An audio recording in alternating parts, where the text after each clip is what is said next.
তারপর এই জাতীয়তাবাদী দলের হাল আমাদের নেতা উদীয়মান নেতা জনাব আতিকুল আলম শাহন যখন হাল করে দলকে তিলে তিলে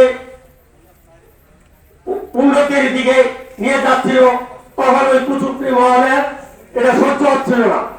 দলকে যেভাবে সুসংগঠিত করতেছে, দেখতেছে তারা যে আগামী দিনে তাদের আর কোনো ভাব নাই, তখনই শুরু করলো তাদের বড় কামড়।